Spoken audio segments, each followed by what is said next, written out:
Hello, and welcome to Sobercast, where we provide AA speaker meetings and workshops in podcast format.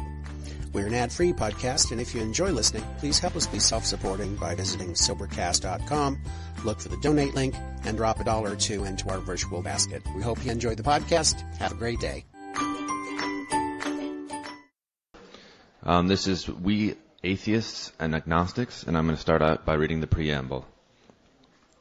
Alcoholics Anonymous is a fellowship of men and women who share their experience, strength, and hope with each other that they may solve their common problem and help others to recover from alcoholism.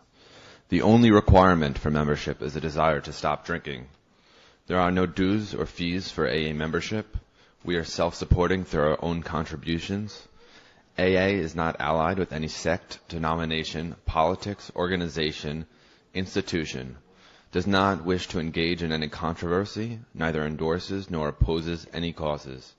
Our primary purpose is to stay sober and help other alcoholics to achieve sobriety. This is an open meeting of Alcoholics Anonymous, and as such I'm going to read the anonymity statement. Whenever I have to say anonymity in public, I get nervous, so bear that in mind, please. There may be some here who are not familiar with our tradition of personal anonymity at the public level. Our public relations policy is based on attraction rather than promotion. We need always maintain personal anonymity at the level of press, radio, and films. Thus, we respectfully ask that AA speakers and AA members not be photographed, videotaped, or identified by full name on audio tapes and in published or broadcast reports of our meetings, including those reports on the Internet.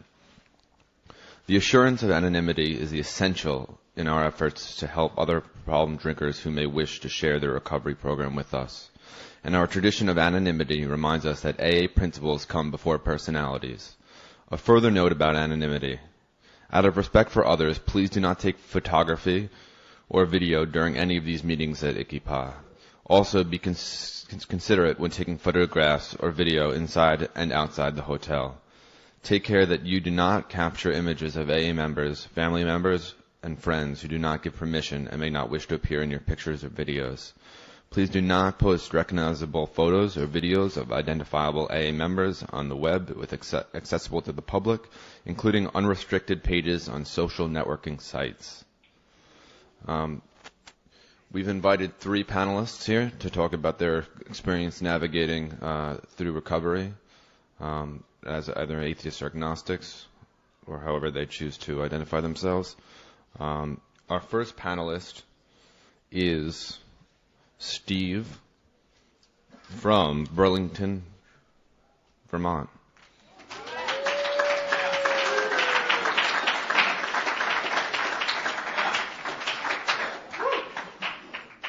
I guess that's me. Yep. So I'm Steve, and I'm an alcoholic. And I am also from Burlington, Vermont. My sobriety date is July 21st, 2006. And my home group is the Design for Living group. It meets every Thursday at 21 Beale Street in Burlington, Vermont. So, a couple fans back there. And I heard that, Jesse. Yes, he did start it. So anyway, I guess I'll tell you a little bit about myself so you can understand that I do qualify as an alcoholic and where I stand with the whole spirituality. I'll tell you right from the start, I am the belligerent one. I'll also tell you that I'm probably going to swear, and it's good to be at a young person's conference because I've had some old people come up to me before and tell me that the swearing inhibits my message, and I don't really give a fuck. I like to swear. So anyway, like I said, I'm the belligerent one. So I grew up in the suburbs up in Vermont. It's not quite like this. But it's not quite what you would think either, though. It's kind of in between.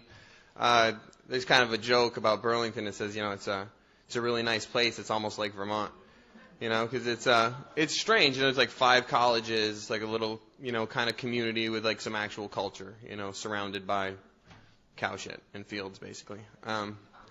Just like you would expect of Vermont. But anyway, I grew up there, and I can't really complain about, my upbringing. My parents did their best. They really did.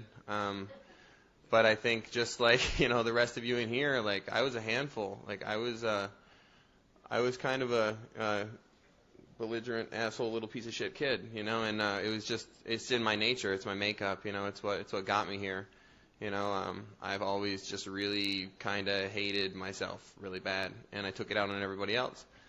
I found alcohol, just like a lot of people in this room probably, and that became my solution to that problem for years and years until it stopped working. And then I figured out that I had to get sober. And that's where the real problem arose, because I didn't really want to turn to God at all. And this is my second step experience is kind of real basic and quick, so I'll try to extend it. I probably won't be able to fill 20 minutes with it, but that's okay.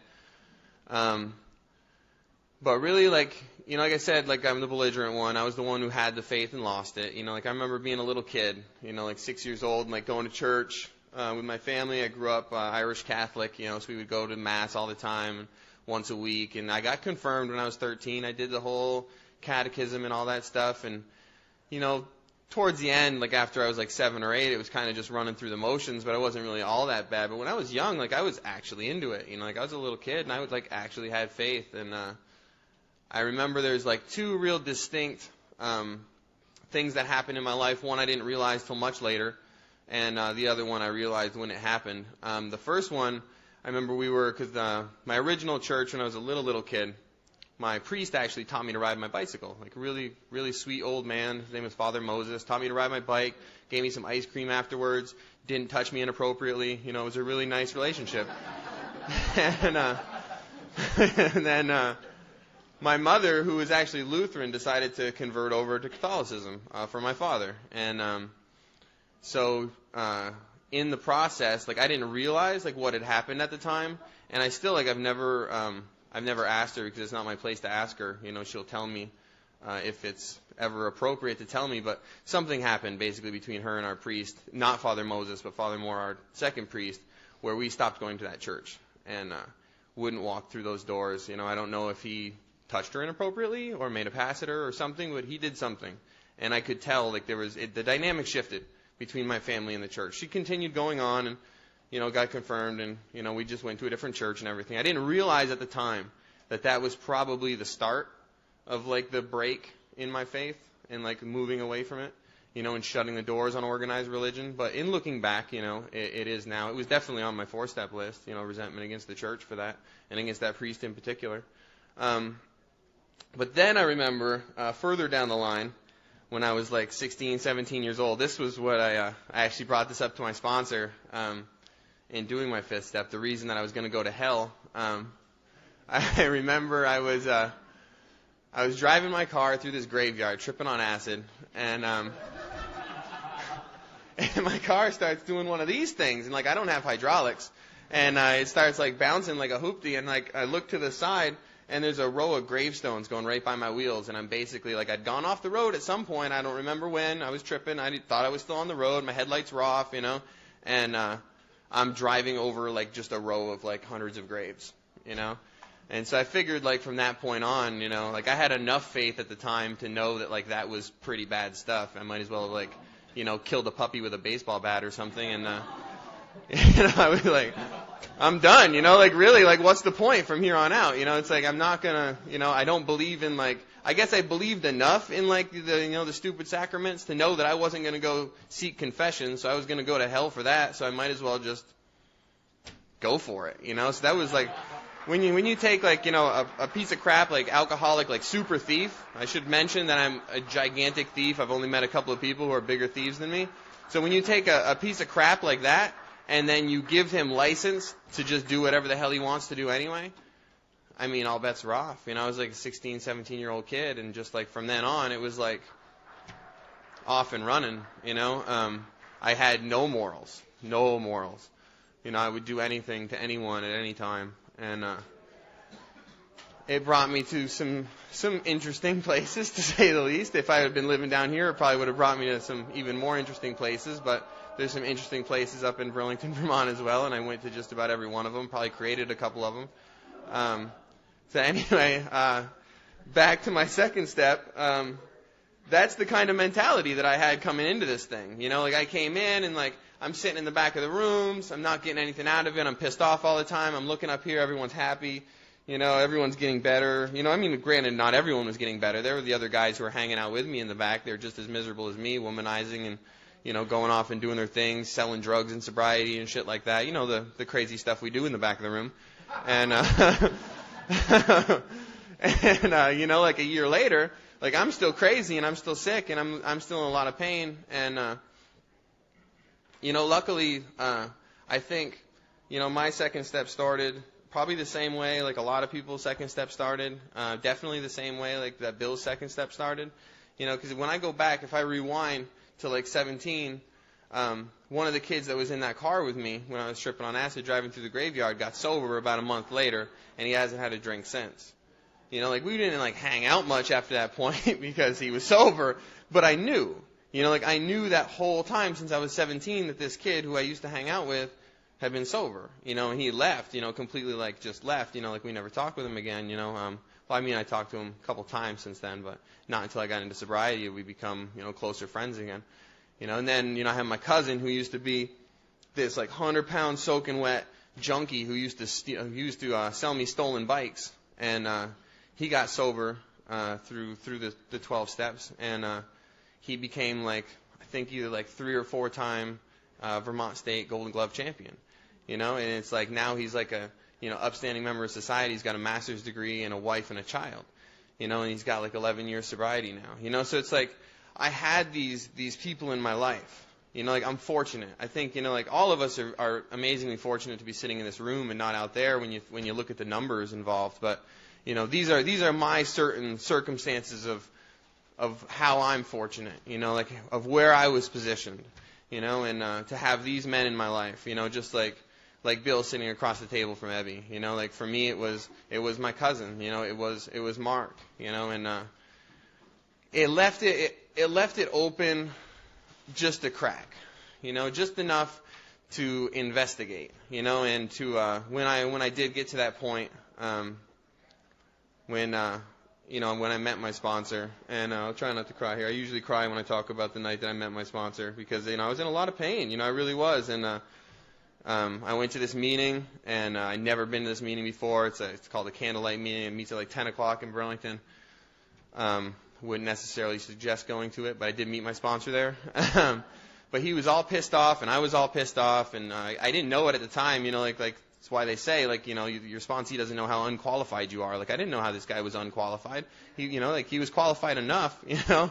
He had at least a little bit of a message. I didn't know, like, that he himself was almost as crazy as me, but he's covered in tattoos, big plugs in his ears, shaved head, and, you know, me, like, I grew up in a mosh pit getting my ass handed to me. So, like, I kind of can identify with this guy looking all pissed off, and I'm like, okay, you know, like, this guy looks like a punker like me. Like, I can talk with this guy. It turns out he's like a hippie, you know, but he listens to, like, the Disco Biscuits and shit, but here he is, like, standing in the corner, you know, and you know, the one thing he shared at the end of the meeting was you know, what makes me uncomfortable is when I come to a meeting like this and I don't hear any hope or any solution. You know, like, we're supposed to be here to offer that solution to the man who still needs it. You know, and for that day, like, that was me. You know, like, I was the most important person in the room that day. That was me.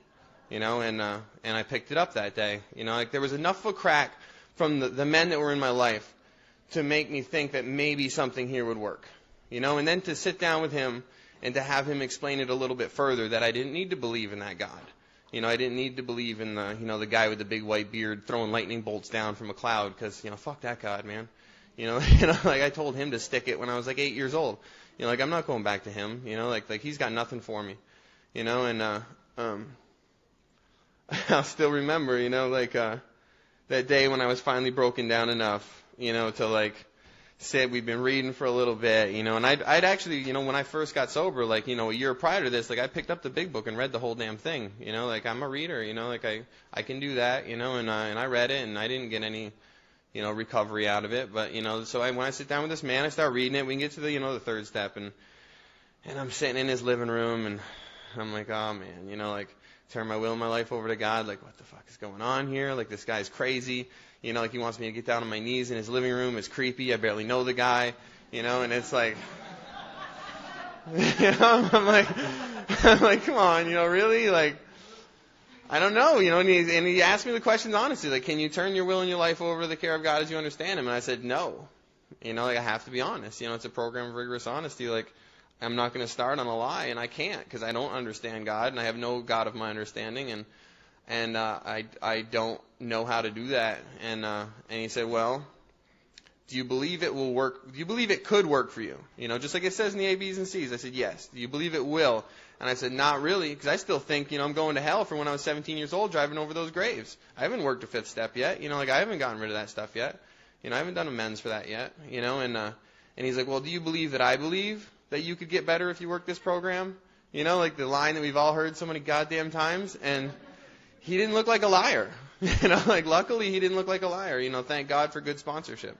Thank God that he had enough light in his eyes that I could tell that he wasn't lying to me. And maybe he was just a deluded schmuck, but at least he wasn't lying. Like he actually did believe that it would work. So I said, yeah, man, I believe that you believe. I don't necessarily believe myself, but you look like you actually believe. So yeah, man. Jesse laughs because he knows the guy, and that was it. And he said, well, will you make an agreement with me to work the rest of these steps to the best of your ability? And I said, yes. And that was it. That was the start. I went home, I started writing. Very simply. Took the actions without the belief, really, I guess. Is a form of faith. I guess that's a form of faith to me.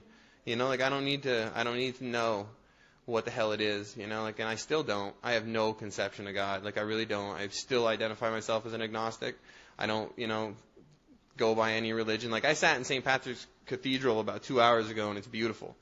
But like I don't find any like deep spiritual connection there. It was nice and calming after hanging out in Times Square for a couple of days to go into a cathedral and kind of chill out and sit on a bench for a half an hour. But like I don't feel any more spiritual connection there than I do in Times Square. If anything, I feel it on top of a mountain in Vermont. Like that's where I grew up. Like that's my home. But it's wonderful to come in here and to be told, and not only told like, in this kind of like bullshit upper level, but told by people who really believe it and really live it that you don't need that God. You don't need that conception. I don't need a conception. That was a drastic thing to me, that I don't need a conception of God. Like, all I need to do is take the actions with no conception of why the hell I'm taking them, and I get the same damn results as all of you. So I guess that's the message I have, is that doesn't matter if you believe or not. If you take the actions, you'll get the results. Like, if you, put the ingredients together, you're going to get a damn pie, whether you thought you were baking a cake or not. You're still going to get a goddamn pie if those are the ingredients you use. So that's been my experience. So thanks a lot.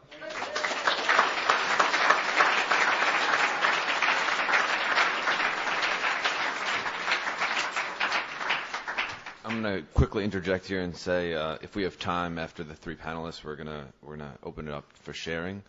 And our next panelist is Steve from, Dave from Portland, Oregon.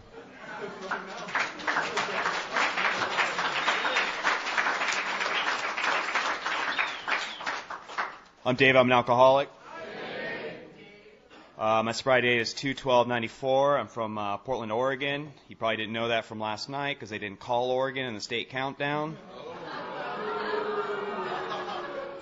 They also didn't call Ohio. And they spelled Wales like the animal. Other than that, this has been a really good YPAA. And I'm really grateful that the committee asked me to chair. Now they regret it. But, so yeah, 2/12/94, and my home group is the Tuesday night Alberta Men's Meeting, which meets in Portland. So if you're a guy, an alcoholic, you're welcome to come. It's in a coffee shop, which is kind of sweet. And yeah, I got asked because I am an atheist, and so I guess I'll share a little experience how I came up with that, with this. And so I actually grew up. My dad is an atheist and was an atheist when he raised me. My mom was more agnostic. Sometimes she toyed around with hippie religions, and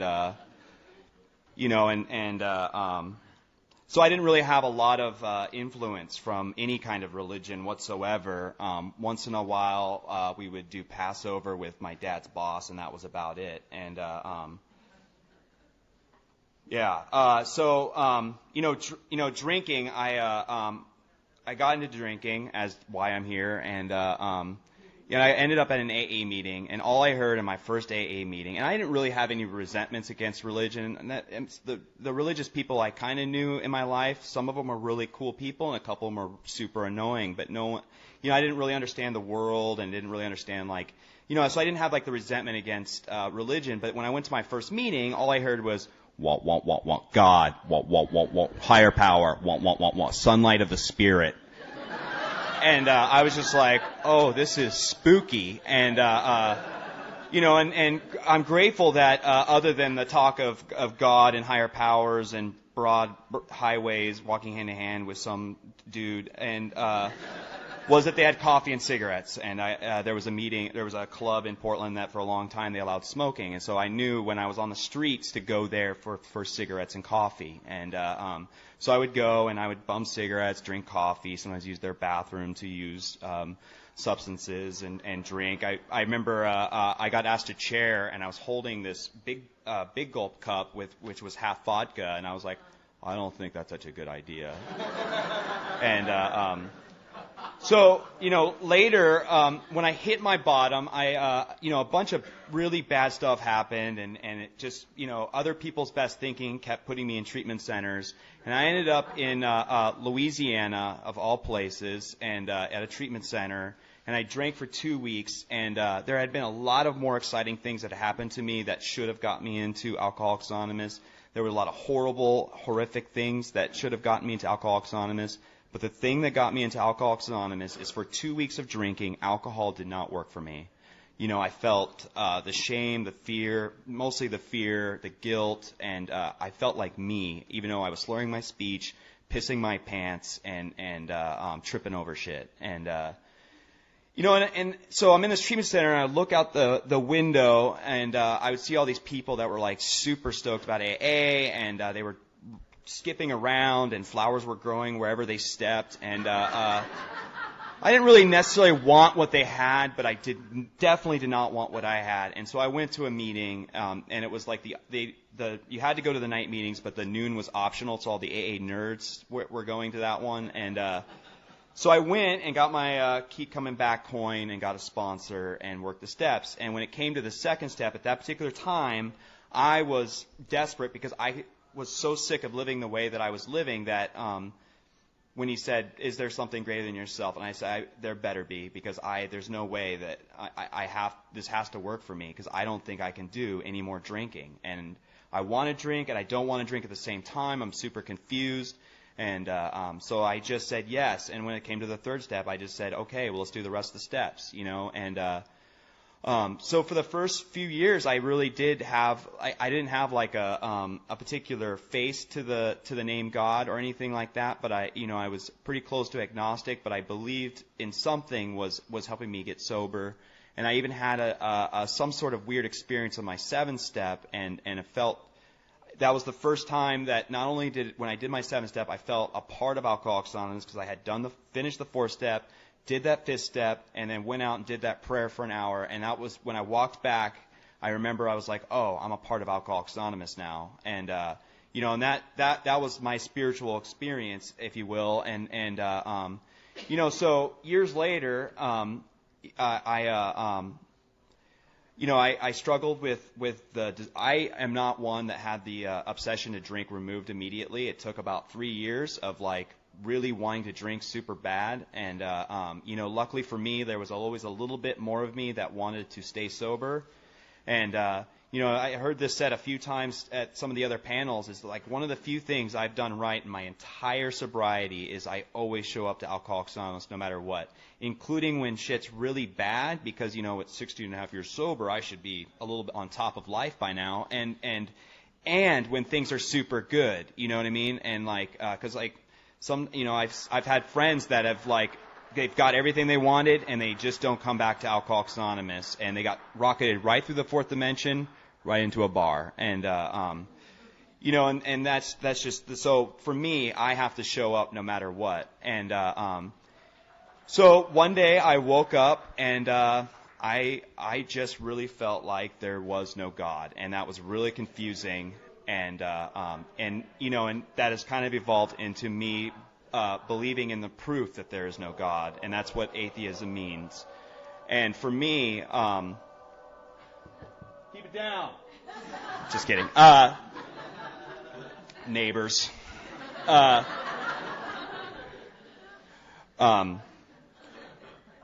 So, that it took a process to figure out, because there's these 12 steps, and they mention in different words sometimes God in them, and so I'm going to discuss a little bit about I actually had someone like 3 weeks ago talk to me and about this, because they were struggling with this thing, and so my whole thing about being an atheist and working the steps, it has a lot to do with what words mean, and it took a long time to be able to sit in a meeting and have someone who is real spiritual, believe, maybe even religious, and when they say what they're saying, I actually can relate and use what they're saying into my own life, and the thing for me is, I don't have faith in something. I have faith in the process of the 12 steps of Alcoholics Anonymous, and that is what my higher power is the process.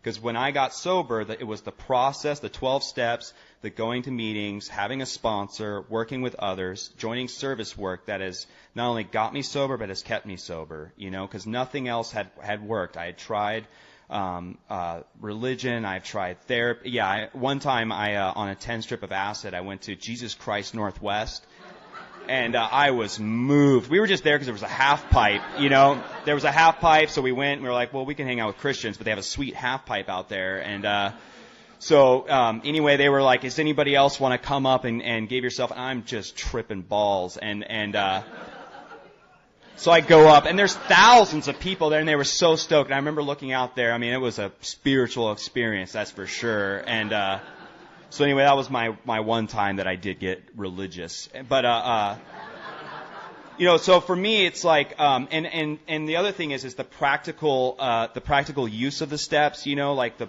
big question I get is, well, so you don't pray and meditate? Well, I absolutely pray and meditate.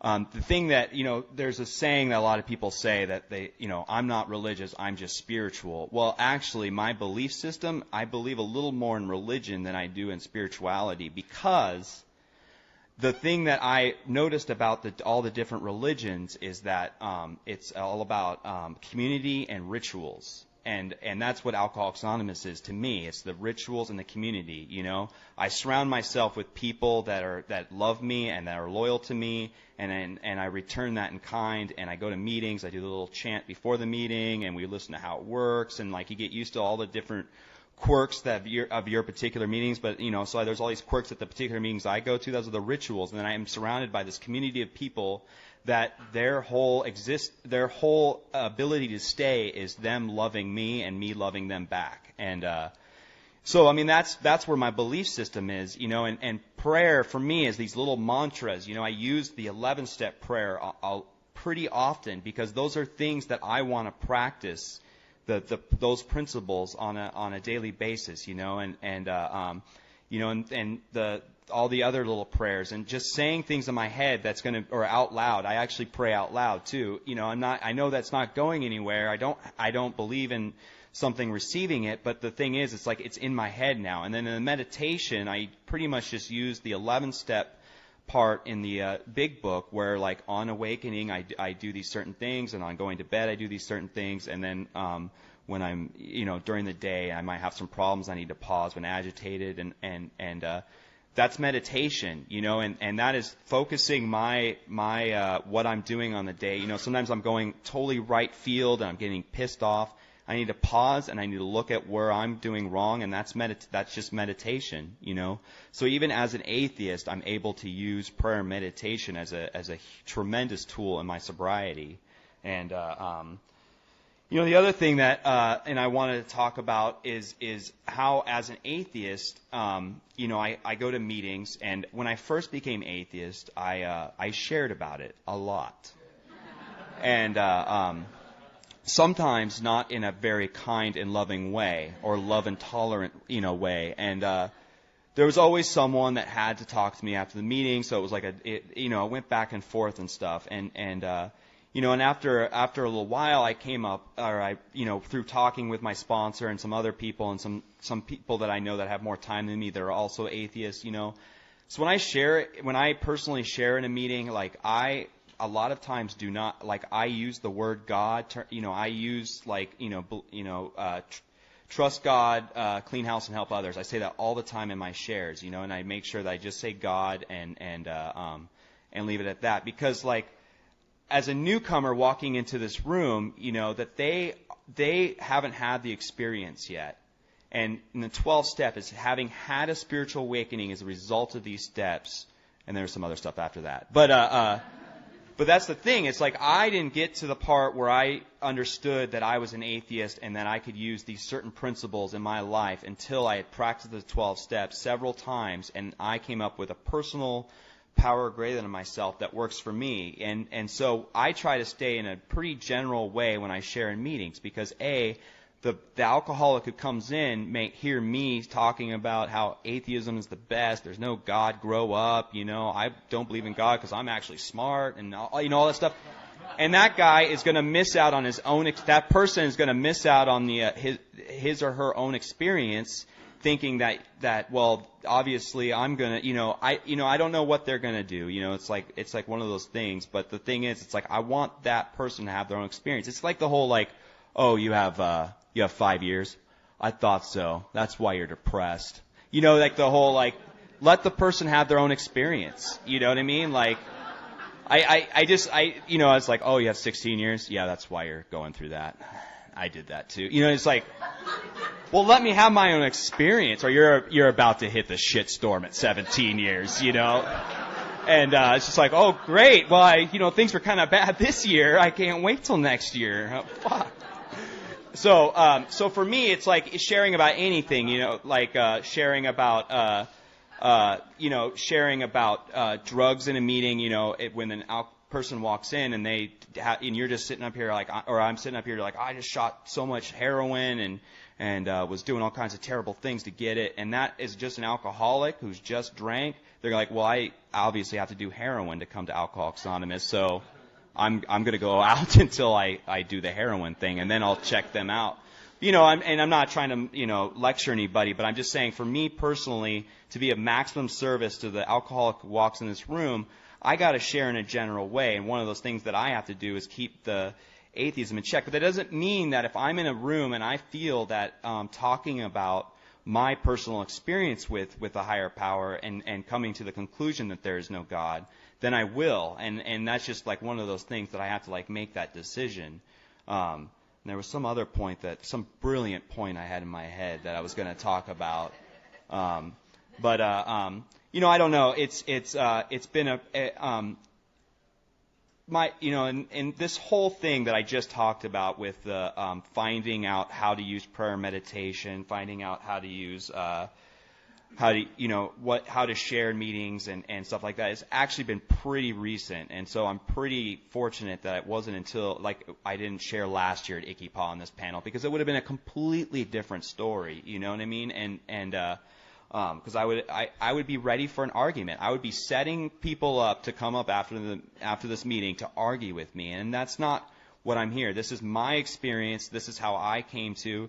And if some newcomer here is struggling with the idea of God, I just want to put out that the option is that you don't need to believe in anything now and maybe later. And that, I'm also totally open. Someone was talking about how their sponsor, after 20 years of being an atheist, had a religious experience and joined a religion. And I'm open to that happening to me. I'm actually, sometimes when I'm in a meeting and everybody gets really real spiritual and talking about that kind of stuff, sometimes I do feel a little jealous that I don't have that output and stuff like that. But and so if you're new, if there's anybody new here and anybody at their first conference, welcome to Alcoholics Anonymous, welcome to ICYPAA. I was really nervous before I came up here, and I was trying to remember that, Anaheim, California was my first ICYPAA, and I think I didn't wear clothes half the time, and I got told to stop having sex in an elevator, and how, now I'm just like, I'm going to speak on AA stuff, and I'm super nervous, and I don't understand. Like, the older I get, like, the more shy and bashful I get. But I kind of miss the days that I would just be able to take my clothes off and not really care what people thought of me. But maybe that's growth, maybe that's not. But just again, welcome to anybody that's new, and hopefully you got something out of what I said, and have a good time. Thanks.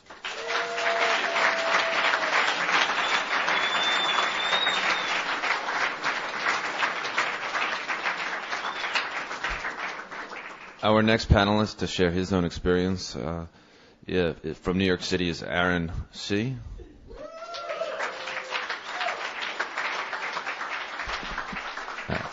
My name's Aaron. I'm an alcoholic. I've been sober for about 6 years. I live in New York. I'm from Seattle originally. Usually I don't talk about my personal beliefs too much in meetings, but I guess this is the panel to do that. So I'm an atheist. There's usually more shock value when I say that, but I'm an atheist. I don't believe in God. But and when I first came to meetings, it really freaked me out when people were talking about God. I relate a lot to what Dave was saying. It's pretty much all I heard. I also heard that I was supposed to get a sponsor. So I tried to get a sponsor, and we started talking for a few minutes, and he's like, so how do you feel about the higher power thing? And I told him, I said, I want the group to be my higher power, because I'd heard people say that, and it sounded like a good solution. And he said, okay, we can do that for starters. And he said it as if, like, somehow I was going to grow up and learn how to believe in God. And I never came back. I never came back to meet with him again. And I had a few experiences like that. And the only reason I think it's important that we talk about being atheists or agnostics is there's plenty of people that come into the rooms and are freaked out by the word God. Lots and lots of people. So my personal beliefs really don't matter. The only reason they matter is that someone else might feel more comfortable when they hear them. And if you talk about God in a meeting, you're going to hear, this is for new people really, but you're going to hear a lot of people say a lot of things to you afterwards, like, they're going to say, even if you don't believe in God, He believes in you, or stuff like that. And like a lot of people believe, I pray all the time. And when I pray, I don't believe God's listening. I don't believe it gets messed around with somewhere in the universe and something happens. I think that it all happens within my head, but it works. And like before I got up here, I'm still nervous, but before I got up here, I was praying the whole time. It's just what I do. The most important thing that anyone ever told me in AA, because I was talking about this problem, I was like, I'd been sober for about 2 years, and I just wasn't happy, and I didn't want to be in AA, and I blamed it on God. I was like, I can't do this whole God thing. I don't like the whole God thing. I'm not going to do this. And it was really simple, and this guy said to me, it was actually Janish, the guy who was rapping on stage yesterday. And he said to me, I have a friend who is a complete atheist, and he's got 19 years sober, and you can talk to him. He did it. I was like, okay. He's like, well, you realize, like, you can talk to him and try and do it, and if you don't want to do that, then that's not the problem. Then something else is the problem. And that really changed everything, because you have 3 people right here with plenty of sobriety who are working the program and improve their lives. And if other people can do it, then you can do it. And I was raised religious. I was raised as an Orthodox Jewish kid in Seattle. And I prayed when I was a kid, but I prayed out of guilt. I prayed at night for sick people, and I'd listen to NPR in the car with my dad, and like whenever there was warfare somewhere, I'd pray for them, and I'd pray really hard because I'd feel guilty if I didn't, like something was going to happen to them based on that. And like my prayer now is different. I only pray for like willingness, acceptance, strength, and I pray for other people. And I don't think that it's going to help them, but I pray for them because if I really, really, really focus on wishing what's best for them or what God's will is for them, then it removes my resentments. And it's worked time and time again. The first time I prayed in sobriety, I was a little over 2 years sober, and I was sitting outside of my class in college, and I was just thinking about drinking and smoking, like I just had been thinking about it the whole time. And there wasn't anybody else around, and I was like, whatever, I'm going to try this. And I was like, God, please, like, please, please, please remove the obsession. I just said it over and over and over again. I was like, give me the strength to, like, not be obsessed, whatever. And I just kept saying it, and it went away. And, like, since then, like, gone. Like, of course, there's moments where I've thought about it. It's come back based on, what else I'm doing in my life. But, like, it was pretty much gone from that point on. And now I pray every morning. Like, I have a routine. Like, the last 2 train stops, like, I pray, like, super hard. The walk to work, I pray. And, like, I really, really go at it. And it works. And it's, like, the only thing that brought me, like, any serenity and the only thing that removed the obsession. And I really related to what Dave said also about the community and ritual. Like, I don't believe in any of the books that come out of these religions, but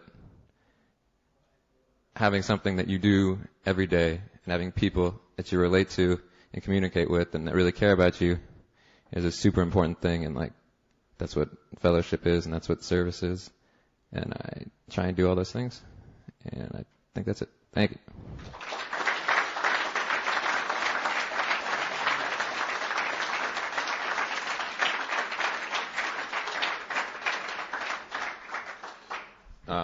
Thanks to all the panelists on behalf of the host committee. We have plenty of time, so we are going to open it up. I'm going to ask that if you do raise your hand and you're chosen to share, that you step up to the podium. Reason being is that we are recording, and we need you to speak into the microphone.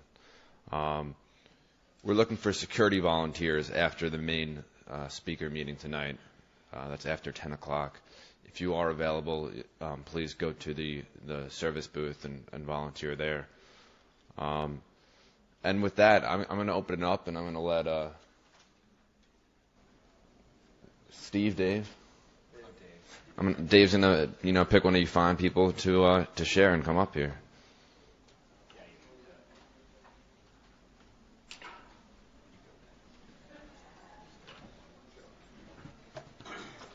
Hi, everyone. I'm Malcolm. I'm an alcoholic. I was really fascinated by what... so what's your name again? Eric? Aaron. Said about prayer. Because that's something that I've always believed, is that prayer is not necessarily... You don't have to believe in God. It's a cognitive process. The spiritual awakening is a cognitive process. My spiritual awakening for me is when I perceive things differently, I react differently. My sort of subconscious things that force me to drink and do all this stuff are sort of at bay. It's funny, this sort of idea of atheism versus agnosticism. I do pray, which for my family is a fairly radical thing. My father was raised in the Church of England, and sort of thinks that if you teaching a child that God exists is tantamount to child abuse because God doesn't exist. And my mother's a little more agnostic. And I've become very faithful. I pray, and I sort of believe in God, but whenever I talk about it out loud, I feel really stupid.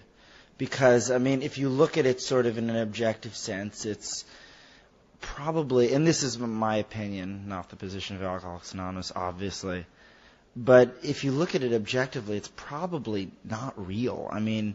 It's a little silly, actually, if you look at it, if you say it out loud. But part of faith is, you can't think of it like that. It's not sort of a logic thing. It's not a science thing. You're not applying the scientific method to this. You're doing something with the belief that it'll make you better. And you're praying to God to get out of yourself. And that's what I do, and I find it incredibly rewarding. I was reading Walt Whitman, one of Walt Whitman's poems from Leaves of Grass, it's called "Prayer for Columbus" or something, and it goes on and on about him, all the things he's done.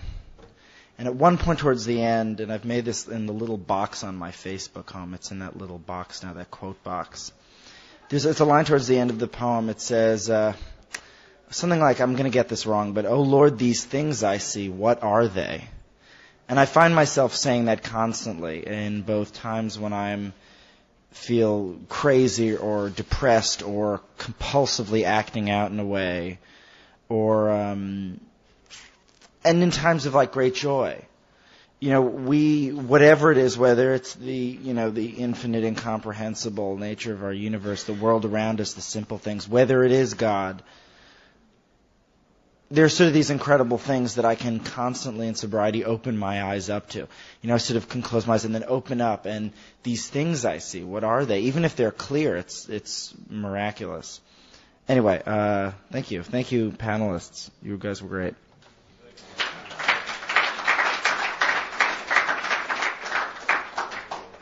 Steve, could you select someone? Yeah, she's coming. Oh. We're on it. We got it, Mike. Hi, I'm Sean. I'm an alcoholic. I don't really like microphones. This is kind of weird. But, I wasn't planning on coming to this meeting. I just know someone's speaking and know the guy chairing it. So I came. But I'm really glad I came here because I was just sitting here and Steve, when he was sharing, I guess I've not finished working the steps yet. I have a little over a year and a half sober, and I procrastinate like I'm sure a lot of you guys do. But the whole God thing always freaked me out. And I try and I don't say God, and when people say it, it freaks me out. I say higher power, if anything at all. But when Steve shared, my sponsor's sitting in front of me, and I was like, hey, that's exactly how I feel. And I guess I was always afraid, not that I don't feel comfortable telling anybody, I just didn't know if that was okay in this program, that I had to accept it. But I guess I don't, and that's pretty cool, and I'm really glad I came here. But I get spiritual feelings. I don't necessarily pray to one thing. I get feelings of things that make me feel like there's hope. I feel the most happy when I'm riding my bike and there's wind, and that's when I kind of connect with whatever it is that I like. It's more that I'm aware of things that I wasn't aware of when I was using and stuff. And that in itself, I think, is a lot. And I don't know, I'm just really glad I came to this meeting because I think it gave me a lot of clarity on a higher power and God thing, and that it's okay to not believe in it. But yeah, thank you.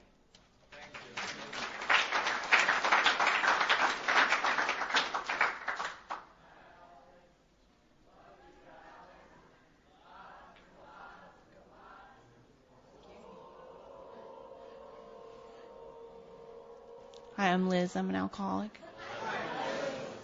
That's not really my name, but that thing is recording. There might be some people who know me. No, I'm from Brooklyn. Thanks for coming to our city, and thanks for calling me. I'm an atheist, and this is my first Agnostics atheist meeting, and I got sober on February 6, 2006. So my sponsor told me whenever there's the subject of God or atheism in a meeting for me to raise my hand and talk about it. And that's hysterical. So I got sober in Ann Arbor, Michigan. Anybody? Oh, there you are at the Alano Club. And I had to share, it was a Big Book meeting, 12:15 on Fridays, I think is the Big Book, or Tuesdays, and it's a 2.5-hour meeting, and everyone talks, and you talk as long as you want, and you read a paragraph, and then you talk.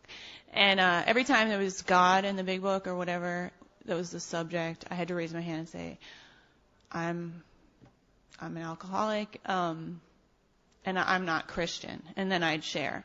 And that was pretty awesome. And then as I came to Brooklyn, I learned, like, there's a lot of non-Christians, and they're very spiritual, and they annoy me. Because I'm pretty religious. And so that's pretty cool. But, so my first sponsor got sober in the 70s, and she said it took a year to do a step. And about the third time we met, she said, now, what is God to you? You have to answer that question next time we meet.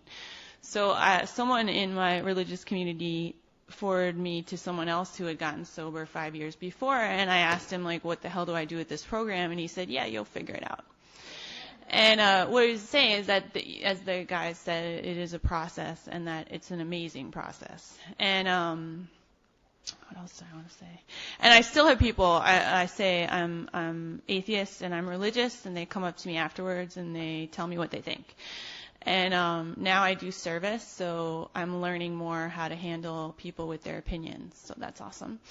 But yeah, so and I have also now I did the 12 steps, and I have sponsees, and they both believe in God. And in meetings, I talk in the AA language. I use the word God, and then I make a joke. I'm an atheist. But it's like, and people laugh, and I'm like, no, seriously. And it's like when I do a job interview, I always swear, I say shit in the job interview, because then they know what they're getting. They're getting this personality, they're not getting something else. So I use the AA language, but I give the disclaimer, like, I'm an atheist. And then people try to convince me to go to an agnostic meeting, and that kind of scares me. So I just wanted to come up and give a shout out to the homies, and thanks for the atheist meeting.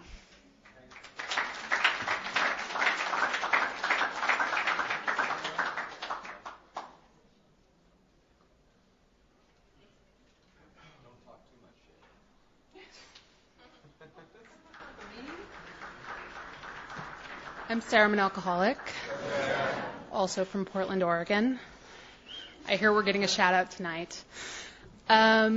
So I also am an atheist. I know I'm sort of preaching to the choir. And I've run the gambit between agnostic and trying to believe and struggling, and also feeling like, my problem is that because I don't believe in Jesus. And if I believed in Jesus, the magic willingness fairy would come down and bop me over the head, and I would become an AA robot and do everything perfectly always, and want to. And I was fortunate in that I had a sponsor who quit coming to AA, and so I just had to randomly pick someone because I started to get kind of crazy. And she believes in Jesus, which I didn't know, because I didn't had in the past always picked lesbians because they usually believe in goddess and Wicca and a bunch of hippie shit that I didn't so they would never push me to get a higher power, really. And I did the same thing, the group and the process of the steps and all that. And so I was telling this to my new straight sponsor who believes in Jesus, and she was like, no, it's just as hard for us. And you have to get a higher power, which was new. I've been sober 9 years, and no one had ever told me, you have to get a higher power. And she's like, and it doesn't have to be Jesus. And it's not. So the other thing that's always been really, really good for me is Appendix 2, the spiritual experience, which is not part of the first 164 pages. So I find that there are people who may not have read it. And in the first, I know, isn't that crazy? In the first paragraph, it defines a spiritual awakening or a spiritual experience as a personality change of sufficient force to bring about recovery from alcoholism. And that's what it is for me. It's the process of working the steps. I get that spiritual awakening, which is a personality change. Thanks.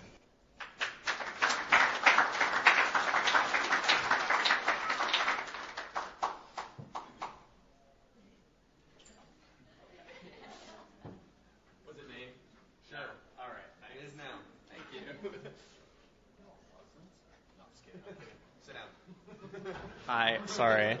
I'm Ben. I'm an alcoholic. I really wanted to speak. This is my favorite topic.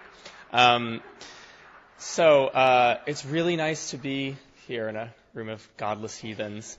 I I actually kind of avoid the agnostic AA meetings because generally I find them in a room full of people all congratulating themselves about how smart they are. And it's been really nice to hear a little more than that. And I related to a lot that I heard. I also never really liked it when, I'd hear like, oh, don't worry if you're an agnostic or an atheist because we were too once. And it's like, well, but I don't want to become you. That's okay. I guess, but the kind of the reason I'm in this religious cult is because I guess we've all kind of realized that it's the only way out. We have to be here. We have, as they say, we have a choice between dying a spiritual death and living by or dying an alcoholic death and living by spiritual principles. It's kind of a tough choice, but I guess by spiritual principles, what I've come to realize is that it isn't necessarily this sort of supernatural mumbo-jumbo stuff that I've always really resisted, but I think part of it is just sort of an awareness of how you act and how you live your life, and I think that one of the reasons I'm happy that I haven't sort of cloistered myself with just the agnostics is that this group has given me, it's really helped me kind of see that I also have this urge to offend people who disagree with me or see things differently.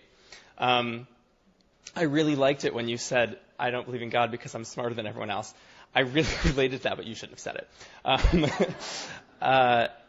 So I'm really happy to be here. It's been really nice to hear from some like-minded people. Thank you.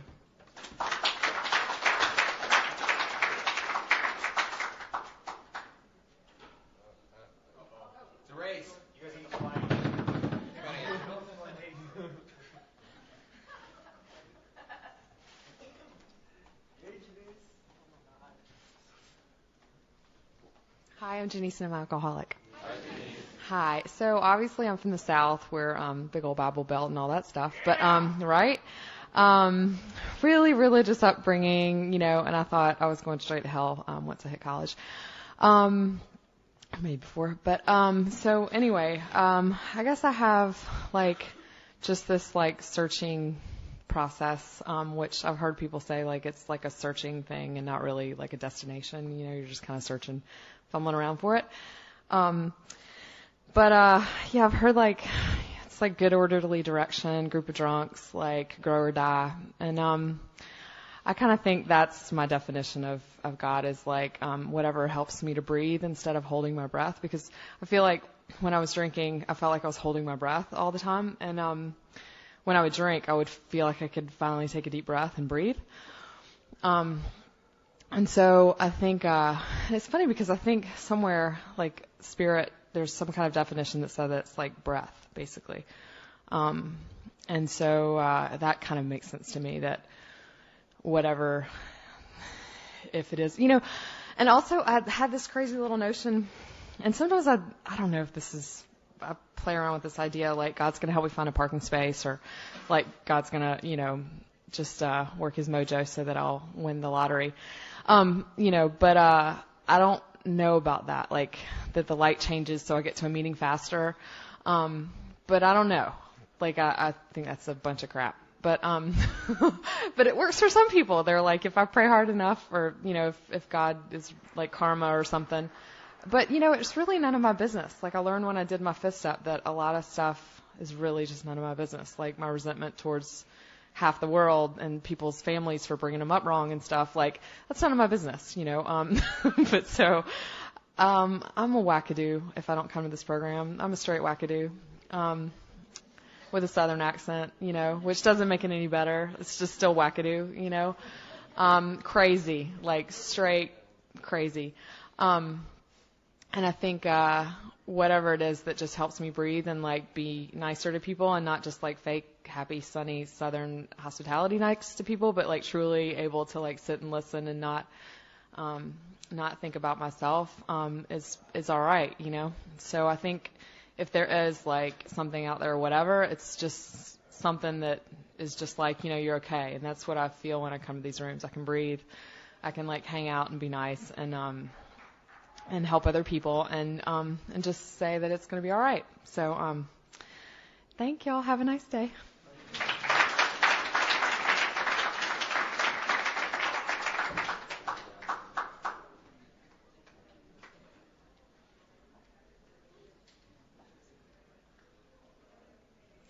Hi, I'm Olivia. I'm an alcoholic. I'm from Texas, but I got sober in Boston. It's really great to be here. I love this topic also. I forgot which one of you said it, but somebody was talking about how working the steps, they had to pick apart the words rather than look at it as a whole. And for me, whenever I was working the second step, it was really important for me to look at exactly what it meant, and it just meant that I needed a higher power to keep me sane. And it didn't matter what that was. Somebody told me one time that it could be my shoe if I wanted it to be, which kind of helps me understand that it didn't matter. Like, I didn't have to find the religion that made the universe and figure out the secrets of the world, but I just needed to figure out something that was bigger than me. And I've heard people say that, you know, their sponsors made them, like, stand in the ocean and try to stop a wave, or one sponsor said that, like, was that you? Oh. And I've heard other people talk about their sponsors telling them to run around outside naked and see if somebody takes them down. The police. Yeah. And so that just, it helps me see that, you know, I'm not my own God, and there's something that is bigger than me, and I don't have to know what that is right away. And, you know, I believe that there's like a God-shaped hole in all of us, and it doesn't matter what it is, because it's going to be a little bit different for everybody. Nobody has the same exact conception of what their higher power is. And so it's really important for me to always remember that I don't have to have a religion. I don't have to believe in a cookie-cutter shape of what God is, and I just have to have something to pray to.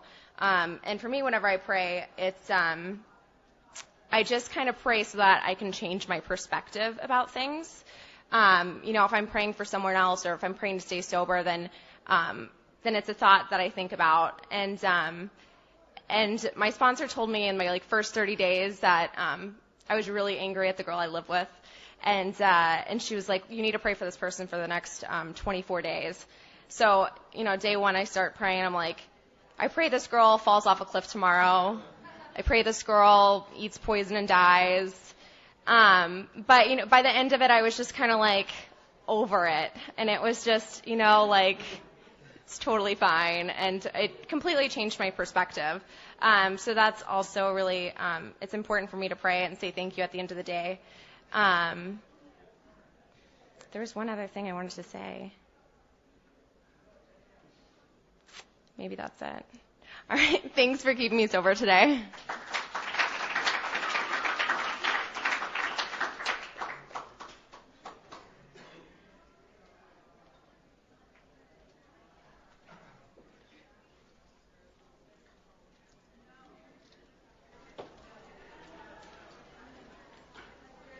Hi, everybody. My name is Jim. I'm an alcoholic. It's really good to be here, and I'm going to try to say all of the things that I have to say in a few moments. I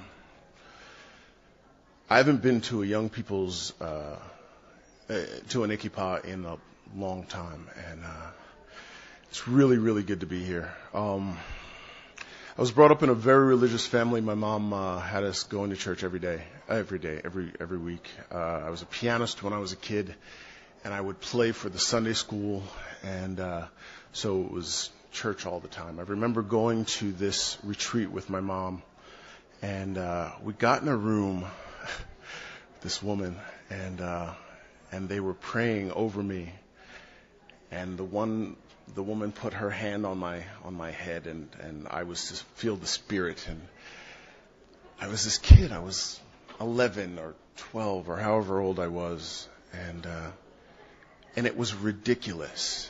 And I was like, I'm not feeling anything. This is stupid. And then I started to cry, and she said, he's feeling it. And I thought, yeah, let's go with that. And I started to do that lying thing, that, you know, figuring out what people wanted to hear and doing that. I joined the military, which was a bad idea because I'm not really a military-minded person, but I wanted whatever it was that I wanted. It was during the be all you can be era. And I got drunk and I went AWOL and I tried to kill myself, and life happened, and eventually they sent me to AA. And in AA, they said a bunch of shit that made sense to me. And then there was this God thing. But what they said was, you can choose your own conception of a God. And I was like, all right, well, I can choose one that isn't ridiculous like my mom, and this is great. So I did that, and it worked for me. And then I realized, I went through the steps, and I realized that my problem with religion when I was a kid was I didn't like these people telling me what to do. I don't like people telling me what to do. It doesn't matter whether it's an organized religion or not. I don't like it. And AA didn't do that for me. In the time when the way that I was looking at it, AA was saying, you choose your own conception, to do this. And that was really good for me. And I went with it, and I ran with it, and AA was AA, and it was great. And I came back home, and I started talking to Mom about higher power, and we got this close relationship because we had a similar spirituality where she was talking about this dude, and I was talking about this other dude, and I was clear that it was the same dude, and she was kind of clear it was the same dude. But about 4, 5, 6 years ago, I kind of had no idea how to continue to live my life. I was sponsoring everybody, and I didn't feel like that I had anything to give anymore. I didn't feel like I could be telling folks what they should be doing. And I was saying honest things in meetings like, I don't know what you should do, but maybe, and this is what I did. And so more people wanted me to sponsor them. So I kind of started to pull away from AA. And maybe about a year and a half ago, I'm still a musician in churches, and I was at church with a buddy of mine that goes to church, that's in AA. And I said, thank you. And I said, after the service, I said, Pat, none of this makes sense. Like, I know that I'm singing and these people are being touched by it, and that's great, but it's dumb. None of this God stuff makes any sense. And he said, yeah, I can feel that. What does make sense? And that was brilliant for me. Because for me, I realized that the idea of no God made no sense. The idea of God made no sense to me, and the idea of no God made no sense to me. And I was left with this thing of, I don't know, which is what I've always felt. I've always felt like none of us know, and none of us are right. I went to the convention in San Antonio. A friend of mine got me down there. I hadn't been to a meeting in about a year and a half. And I went to the Agnostic meeting and met up with these people afterwards, and we talked, and I have to shut up, but while I was there, I had this feeling of I can search this path of no God, which makes no sense to me, in AA. And I don't know, I'm just really grateful that this is here, and for your speakers, and for your leading, and for you guys to be here. Thanks.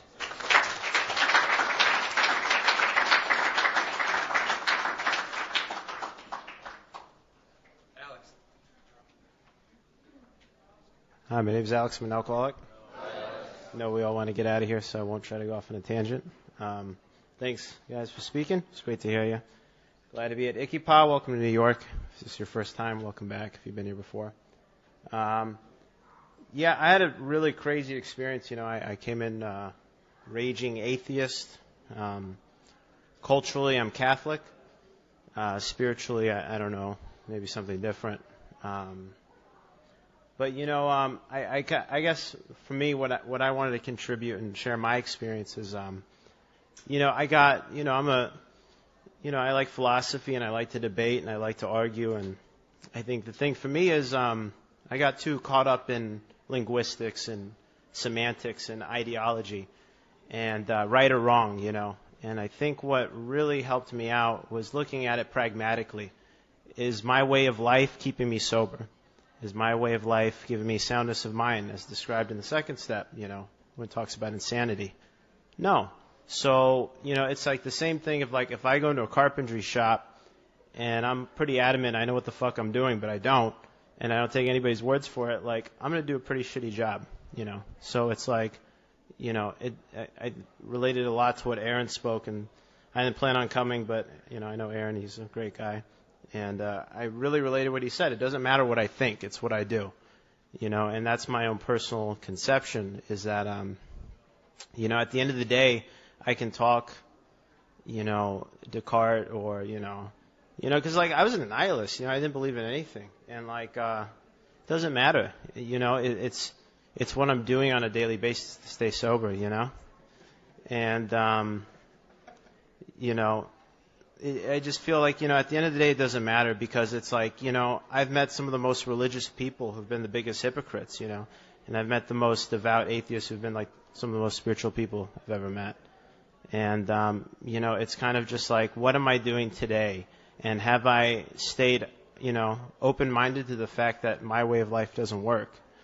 And, you know, my second step experience had nothing to do with God. You know, I was just walking down the street and it said, oh my God, if I keep living life the way I have been living it, I'm going to get drunk. So let me try something else.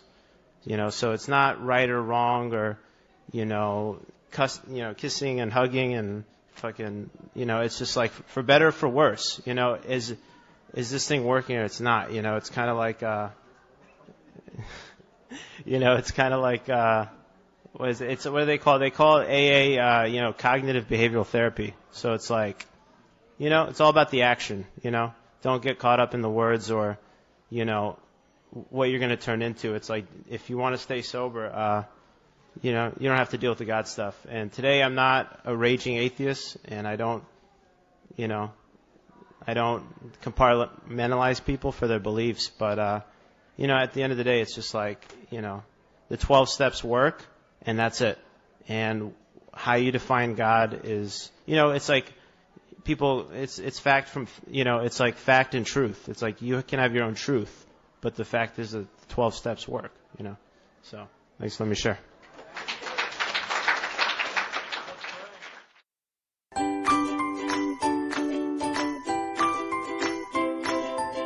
Thanks for listening. I hope you enjoyed the podcast. Sobercast is ad-free, and we'd like your help in order to keep it that way. So if you'd like to help us be self-supporting by pledging $1 or $2 a month, visit Sobercast.com and look for the donate links. Thank you very much.